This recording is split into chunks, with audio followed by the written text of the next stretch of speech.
नमस्कार। मैं Pankaj Shukla Malay academy से। और कैसे हैं? आशा है अच्छे होंगे, स्वस्थ होंगे और प्रसन्न होंगे। मेरी तो ईश्वर से ही प्रार्थना है कि आप लोग हमेशा स्वस्थ रहें और प्रसन्न रहें। आज मैं आपको हिंदी में छंद के बारे में बताऊंगा। तो मात्रा, वर्ण आदि के विचार से होने वाली रचना को छंद कहा जाता है। ठीक, जिस प्रकार व्याकरण गद्य को अनुशासित करता है, उसी प्रकार छंद जो होता है वो काव्य को अनुशासित करता है। ठीक, छंद का जो प्रथम प्रयोग है वो ऋग्वेद में मिलता है। ठीक, छंद का प्रथम प्रयोग ऋग्वेद में मिलता है।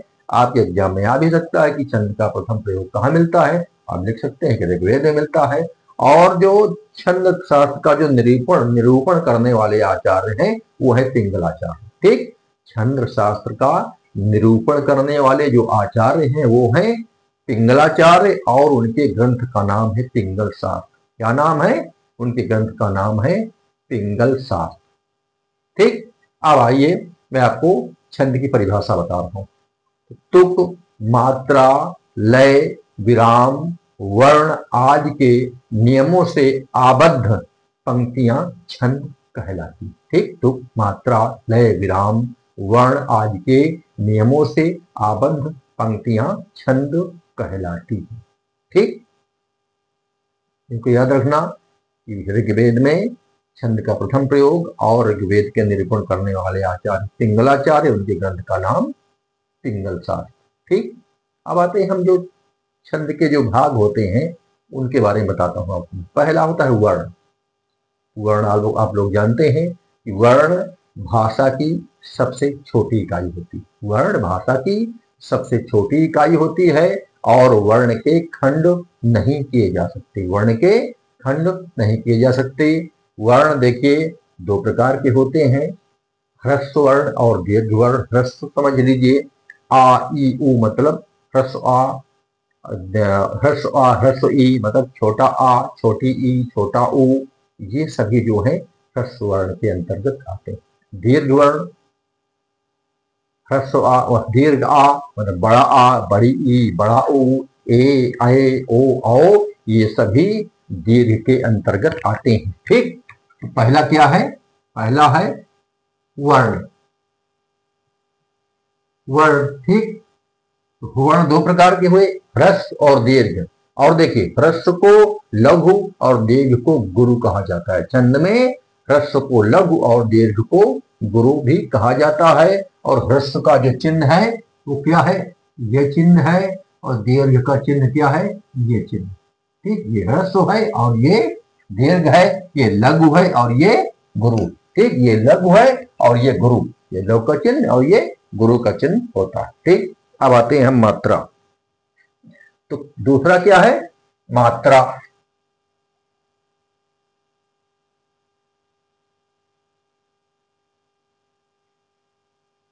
ठीक, तो किसी स्वर में लगने वाले समय को मात्रा कहा जाता है। किसी स्वर में लगने वाले समय को मात्रा कहा जाता है।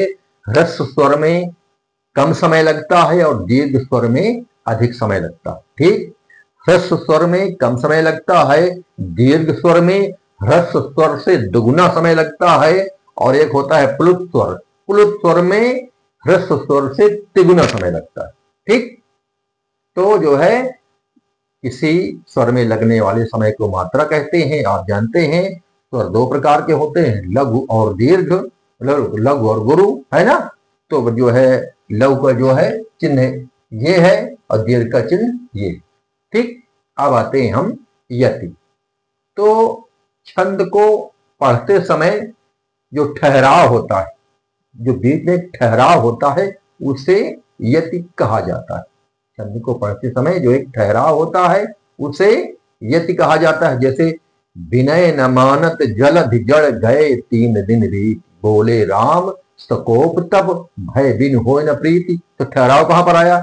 विनय न मानत जलधि जड़, एक ठहराव आया ना, यहां पर हुई यति। गए 3 दिन बीती, बोले राम सकोप तब, फिर ठहराव हुआ भय बिन होय न प्रीति। तो यहां पर जो बीच में ठहराव होता है उसे यति कहा जाता है। ठीक है ना, छंद को पढ़ते समय बीच में जो ठहराव होता है उसे यति कहा जाता है, उसे विश्राम भी कहा जाता है और उसे विराम भी कहा जाता है। बीच में जो विराम या विश्राम होता है इसे जो है यति भी कहा जाता है, विश्राम भी कहा जाता है और इसे विराम भी कहा जाता है। ठीक, अब आते हैं गति। तो छंद के जो कर्ण मधुर प्रवाह होता है उसे, जो कान को मधुर लगने वाला जो प्रवाह होता है उसे जो है गति कहा जाता है। ये समझ, जो लय होती है छंद की उसे गति कहा जाता है। ठीक, उसी के द्वारा, गति के द्वारा ही छंद में लय बनती है, उसी के द्वारा जो है प्रवाह बनता है। जो प्रवाह होता है उसे ही गति कहा जाता है और इसी से लय बनती। ठीक, अब जैसे कह दिया जाए कि भैया तेरे आंगन की मैं तो एक चिड़िया रे, रात भर बसेरा है सुबह उड़ जाना है, ये तो ऐसे हो गया। अब लय में किस तरह गाया जा सकता है, गति किस प्रकार दी जा सकती है इसको, मैया तेरे आंगन की मैं तो एक चिड़िया रे, रात भर बसेरा है सुबह उड़ जाना है। इसमें गति आ गई। ठीक है ना, रामराज बैठे त्रैलोका हर्षित भय गए सब शोका। रामराज बैठे त्रैलोका हर्षित भय गए सब शोका। इसमें गति आ गई। ठीक, इसे गति कहा जाता है, इसे ही जो प्रवाह होता है इसे लय कहा जाता है, इसे गति कहा जाता है। ठीक, अब आते हैं चरण या पद। देखिए प्रत्येक छंद में कम से कम 4 चरण होते हैं और प्रत्येक पंक्ति या छंद के चौथाई भाग को चरण कहा जाता है। ठीक है ना, उसमें प्रत्येक छंद के 4 भाग होते हैं। ठीक, देखिए मैंने आपको क्या बता दिया, मात्रा 3, यति, चौथी गति। ठीक, और इसके बाद कौन सा आया, चरण या पाद, 5वां चरण या तो इसे पाद कहते हैं या इसे चरण कहते हैं। तो प्रत्येक छंद में कम से कम 4 चरण होते हैं और जो छंद का जो चौथाई भाग होता है उसे जो है चरण कहा जाता है, उसे चरण कहा जाता है। और प्रथम और तृतीय चरण को विषम चरण कहा जाता है और दूसरे और चतुर्थ चरण को सम चरण कहा जाता है। इसे चरण भी कहा जाता है, पद भी कहा जाता है और पाद भी कहा जाता है। प्रथम और तृतीय चरण को, प्रथम और तृतीय चरण को विषम चरण और द्वितीय और चतुर्थ चरण को सम चरण कहा जाता है। ठीक, ये हुए आपके चरण। अब आते हैं हम तुक। तो चरण के अंत में आने वाले जो वर्ण होते हैं या समान वर्ण होते हैं उन्हें तुक कहा जाता है। ये चरण के अंत में जो आने वाले जो समान वर्ण होते हैं, ये समान स्वर होते हैं, उन्हें तुक कहा जाता है। ठीक, क्या होता है तुक, चरण की बात क्या आया, 6वां तुक। तुक जैसे राम राज बैठे त्रैलोका हर्षित भय गए सब शोका। ओका ओका रहा है, अंत में तुक बन रहा है, इसलिए जो है इसमें जो है इसे तुक कहा जाता है। ठीक, जैसे विनय न मानत जलध जड़ गए 3 दिन बीत, बोले राम सकोप तब भय बिन होय न प्रीति। बीति और प्रीति इनका तुक मिल रहा, इसे ही तुक कहा जाता है। समान वर्ण जब आते हैं छंद के अंत में तो उन्हें ही तुक कहा जाता है। देखिए कुछ छंद होते हैं जिनमें तुक समान होते हैं, जिनमें समान नहीं होते जो है। तो कुछ जो है समान तुक वाले होते हैं, कुछ जो होते हैं असमान तुक वाले भी छंद होते हैं। ठीक, कुछ होते हैं तुकांत और कुछ होते हैं अतुकांत। किसके जो है तुक मिलता है और कुछ में तुक नहीं मिलता। ठीक, इसे ही तुक कहा जाता। अब आते हैं हम, क्या होते हैं, गण। तुक के बाद क्या आते हैं हम, गण। ठीक, तो देखिए तीन तीन वर्णों के समूह को गण कहते हैं। तीन तीन वर्णों के समूह को गण कहा जाता है, ठीक। और इनकी संख्या होती है 8। तीन तीन वर्णों का जो समूह होता है इन्हें गण कहा जाता है और इनकी संख्या क्या होती है, इनकी संख्या 8 होती है। इसका एक सूत्र है, उसके द्वारा इनको जो है हम जान सकते हैं। जैसे इसका सूत्र होता है या माता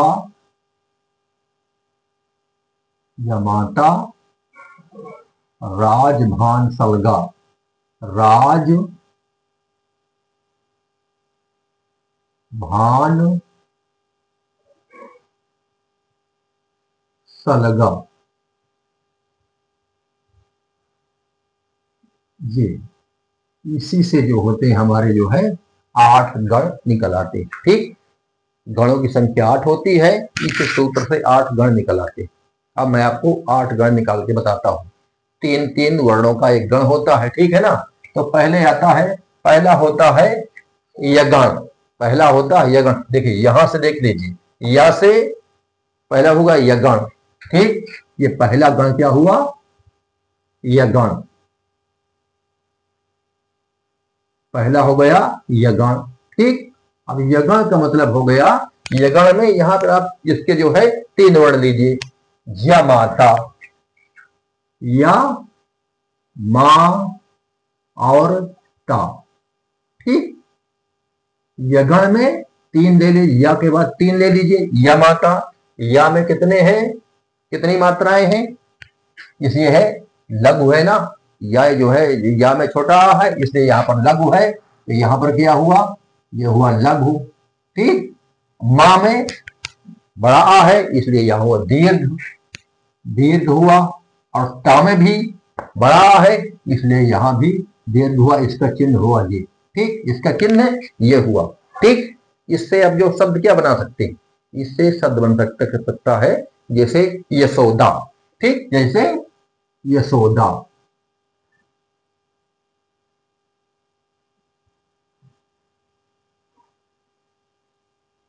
यशोदा। देखिए यशोदा जो है यगण है, क्यों, लघु गुरु और गुरु। यशोदा में यह क्या हुआ, ये लघु हुआ, ये क्या लघु हुआ। सो इसमें ओ की मात्रा लगी इसलिए क्या हुआ, ये गुरु हुआ। और ये दा, ये भी गुरु हुआ। तो देखिए ये जो है लघु गुरु गुरु, लघु गुरु गुरु, तो ये जो है यगण हो गया, यशोदा। इसमें क्या कौन सा गण है, इसमें यगण, ठीक। अब हम दूसरा आते हैं, दूसरा यगण के बाद आते हैं मां। मां तो होता है, तो हो गया मगण, मगण, ठीक। मगण में इसके आगे के 3 अक्षर लेते हैं, मा ता और रा। जो ये अक्षर है इसके आगे 2 अक्षर और लेंगे, ठीक। इसके आगे 2 अक्षर लेंगे तो हो गया मा, मा ता और रा, मा ता और रा, ठीक। मातारा हो गए। अब देखिए ये क्या है, मां बड़ा आ है इसलिए दीर्घ होगा, ये दीर्घ होगा। ये भी ता में बड़ा आ है, ये भी दीर्घ होगा। और ये रा है, ये भी बड़ा है इसलिए ये भी दीर्घ होगा। ये क्या हो गया, ये माता मगड़ जो होता है इसमें तीनों दीर्घ होते हैं, इसमें मगड़ में तीनों क्या होते हैं, दीर्घ होते हैं, ठीक। अब जिसे लिख दिया गया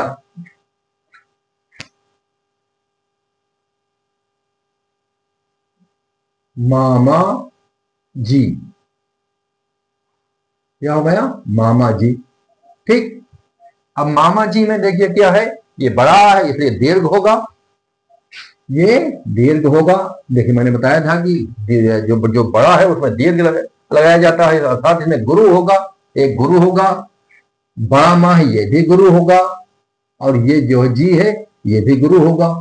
तो ये हो गया गुरु गुरु और गुरु, इसलिए मामा जी जो है ये मगड़ है, इसमें क्या होगा, सेम मगड़, ठीक। अब आते हैं हम तीसरा क्या है, या मा और ता। तीसरे में हम जो क्या लेते हैं, ता, तो हो गया तगड़,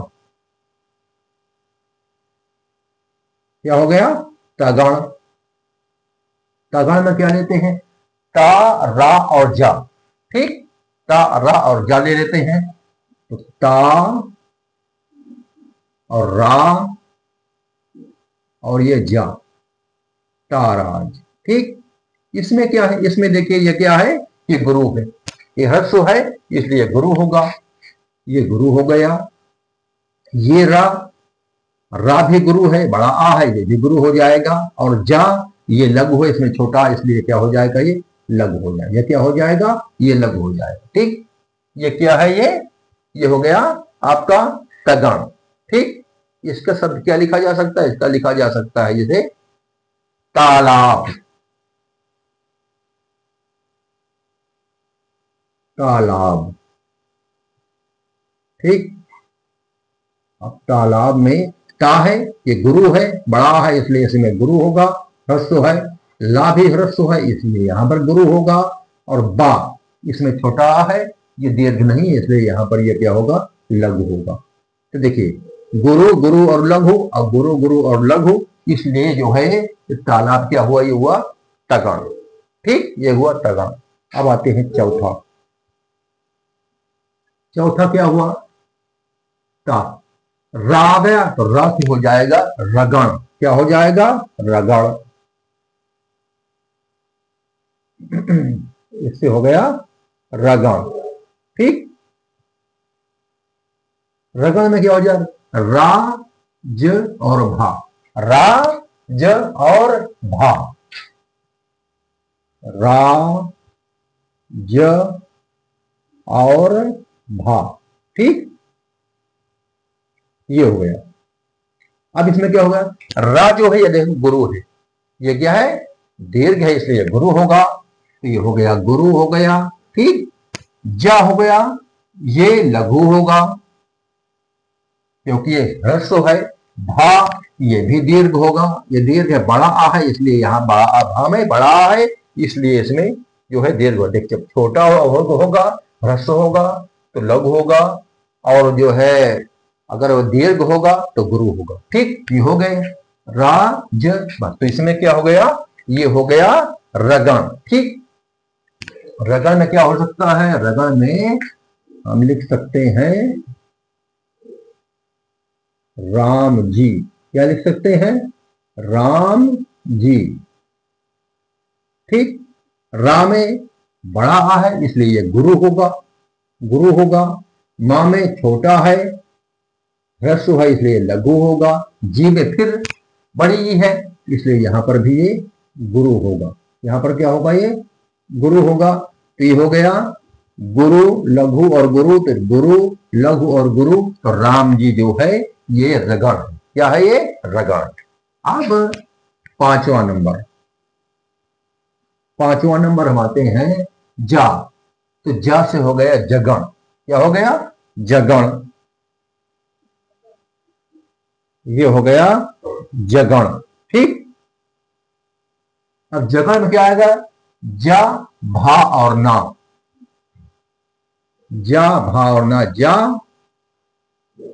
भा और ना।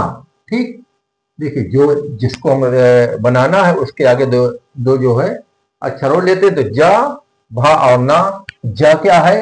ये लघु है, लघु है, ये ह्रस्व है इसलिए इसमें जा क्या होगा? पहला हो गया लघु। भा क्या हुआ?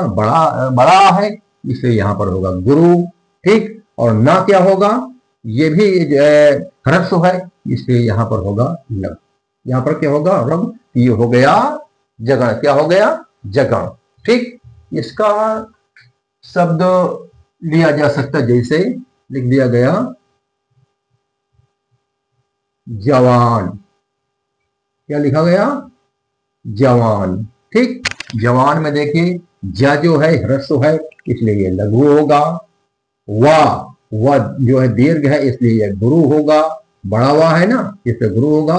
ना फिर छोटा है, ह्रस्व है इसलिए ये भी लघु होगा। ठीक, तो जगण, जवान देखिए लघु, गुरु और लघु, लघु, गुरु और लघु, इसलिए जवान जो है ये जगण।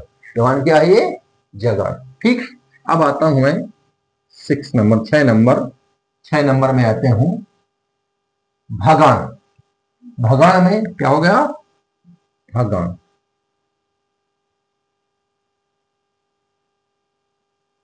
ये देखिए ये हो गया भगण।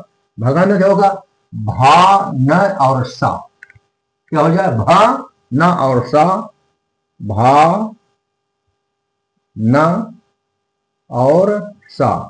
मैंने बताया था एक जो है अक्षर लेकर उसके आगे दो अक्षर लेंगे, जो है भगण में भा ना और सा।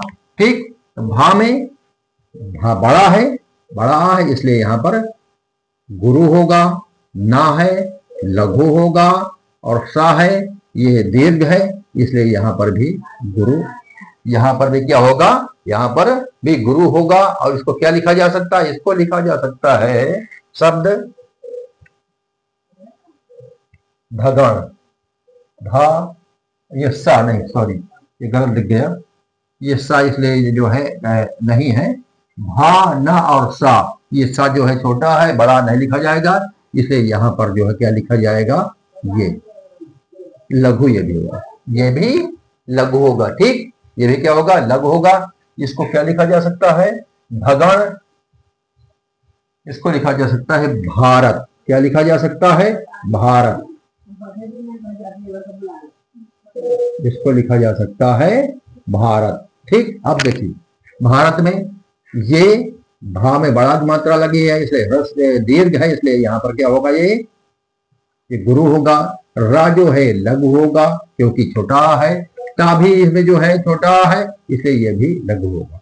तो देखिए भगण क्या है, गुरु लघु लघु, भारत में क्या हुआ, गुरु और लघु इसलिए भारत जो है ये भगण, क्या होगा, एक भगण। अब आते हैं हम 7 नंबर में, भा के बाद क्या आता है, ना, ना में आता है इसको होगा नगण, क्या होगा, नगण।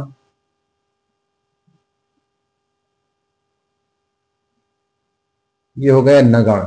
ठीक, नगण में जो है क्या है, ना सा और ला दोनों जो है ह्रस्व है, ना सा ला, ना सा और ला, ये क्या है, ये तीनों जो है ह्रस्व हैं, तीनों इसलिए इसमें लघु है, ना भी लघु, सा भी लघु और ला भी इसमें लघु। ये नगण में तीनों लघु होंगे, तीनों में कोई दीर्घ वर्ण नहीं है इसलिए तीनों क्या होंगे, लघु होंगे। ठीक है, तीनों जो है ह्रस्व है इसलिए तीनों ये जो है लघु होंगे। जैसे जैसे लिखा गया नमन, न म न, ठीक, इसलिए क्या नमन। नमन में न छोटा है इसलिए यहां भी लघु होगा, मां ह्रस्व है यहां भी लघु होगा, और न है ये भी लघु होगा। ठीक, तो क्या हो गए, नमन लघु लघु लघु लघु लघु लघु, तो तीनों ये को हो गए नगण। नमन क्या हो गया, ये हो गया नगण। ठीक, अब मैं आता हूं 8 नंबर में। 8 नंबर में है क्या है, सगण, क्या हो गया, सगण, सगण। ठीक, सगण में क्या है, सा लो गा, सा ल और गा। ठीक, इसमें क्या है, सा जो है लघु है, ह्रस्व वर्ण है इसलिए यहां पर लघु होगा। ला क्या है, ये भी ह्रस्व इसलिए ये भी लघु होगा, और गा जो है ये होगा गुरु। सगण में ह्रस्व ह्रस्व और दीर्घ, लघु लघु और गुरु होगा। अब इसमें क्या लिखा जा सकता है, इसमें लिखा जा सकता है जैसे लिख दिया हमने कमला, का मो और ला, क्या लिख दिया, कमला। ठीक, इसमें पहला क्या है, का है, छोटा है इसमें ह्रस्व है, दीर्घ नहीं इसलिए हो गया लघु। इसमें माँ में ये भी लघु है, इसमें जो है बड़ी मात्रा नहीं है, दीर्घ नहीं है, ये भी लघु। और ला में बड़ा की मात्रा लगी है, दीर्घ है इसलिए यहां पर हो जाएगा गुरु। तो ये देखो लघु लघु और गुरु, लघु लघु और गुरु, इसलिए कमला जो है वो सगण होगा। ठीक, ये जो है बाद में जो लिखे गए हैं इनका उचित ये दशमाक्षर है। यहां तक जो है 8 होते हैं। यगण, मगण, तगण, रगण, जगण, भगण, नगण और सगण, ये 8 गण इसमें होते हैं।